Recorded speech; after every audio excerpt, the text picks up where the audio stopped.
খাজা মাজিদ চিশতি রহমাতুল্লাহ আলাইহি ওয়েস্ট বাঙ্গাল আইছিল। ও আরবতে কিরদার কিতাব যাতে কিতাবে কি পীর জুলফিকার রহমান সাহাবী ও পুস্তরে লিখছে তে খাজা মাজিদ চিশতি রহমাতুল্লাহ আলাইহি ওয়েস্ট বাঙ্গাল আইছিল। ওয়েস্ট বাঙ্গাল থেকে ঘুরে বাড়িতে গেছে, সফা থেকে বাড়িতে গেছে। বাড়িতে যাওয়ার পরে মাই জিজ্ঞাসা করছে, মানে দি তোমার মনটা এত খুশি খুশি হয় কারণ কি? কারণটা কি? কোন যদি ভালো কাম করে মানুষের চেহারা দেখে সেবা যায় না, মানুষটা কিংবা ভালো কাম করেছে আর টেনশন থাকে তাও চেহারা দেখে সেবা যায়, তাই না? তো মাই জিজ্ঞাসা করছে যে তোর মনটা খুশি খুশি কারণটা কি? সেই জন্য খাজা মাজিদ চিশতি রহমাতুল্লাহ আলাইহি বলছে, মা আমি বাঙ্গালে গেছিলাম, বাঙ্গালে যে আমার হাতে 5 লক্ষ গায়ে মুসলিম ইসলাম কবুল করছে। সুবহানাল্লাহ সুবহানাল্লাহ। আর লক্ষ লক্ষ বেদিনদার মুসলমান দিনের মধ্যে আসছে। খাজা মাজিদ চিশতি রহমাতুল্লাহ আলাইহি একটা জবাব দিছে। মায় বলছে, না ওটা তুমি করো না আমি করছি, ওটা তুমি করো না আমি করছি। কারণ আমি সফর করলাম, আমার হাতে ইসলাম কবুল করলো, আমার হাতে ভর্তি মুসলমানরা দিনের বসে আসতেছে, আপনি বলতেছেন না ওর কাম আমি করো তুমি করো আমি করছি। কারণটা কি? কারণটা কি? মা বলো তো। মা খাজা মাজিদ চিশতি রহমাতুল্লাহ জিজ্ঞাসা করতেছি, মায়ের মা বলো তো কি ফোন করে?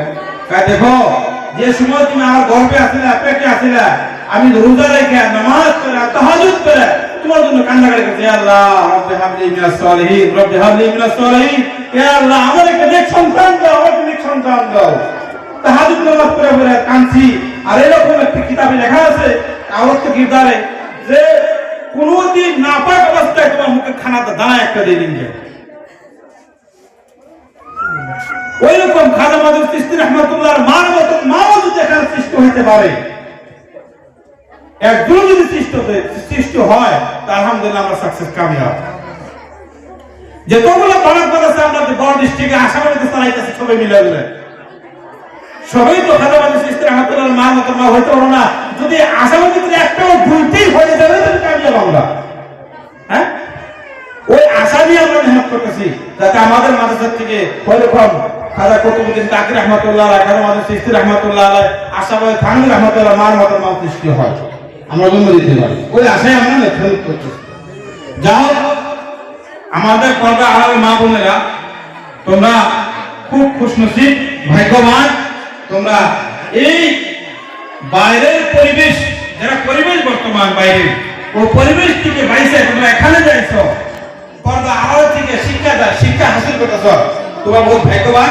আল্লাহ সুবহানাহু ওয়া তাআলা তোমাদেরকেও খাজা মাজিদ চিশতি রহমাতুল্লাহর মার মতো মা হওয়ার জন্য তৌফিক দান করেন, আমিন। আমি আমার বক্তব্য এখানে শেষ করে আমার যাইতে লাগে, বহুত দূর যাইতে লাগে, একটা বড় বিটে 1 ঘন্টা 1.5 ঘন্টা লাগবে, ওখানে একটা পরিক্রমা আছে। তাই আমার জন্য সবাই দোয়া করবেন। আমি দোয়া করি যাতে আল্লাহ সুবহানাহু ওয়া তাআলা এই এলাকার ভিতরে এই মাদ্রাসা বিহাত কবুল করেন, আল্লাহ তাআলা এই মাদ্রাসাটা কামিয়াব করুক, কবুল করে আল্লাহ তাআলা এই মাদ্রাসাকে দেবল মাদ্রাসার মতন যেরকম কাসিম নানাতুর রহমাতুল্লাহ আলাইহি ইসলামের সাথে একটা ডালিম গাছের করে মাদ্রাসা দিছিল, ওইরকম যাতে আস্তে আস্তে আস্তে মাদ্রাসা উসুলে করা ডিস্ট্রিক্ট নয়, আসাম না, পুরো ভারত নয়, পুরো অল ইন্ডিয়াতে মাদ্রাসা ফেস পৌঁছে। আমি এটা দোয়া রাখলাম। এখানে কি আমার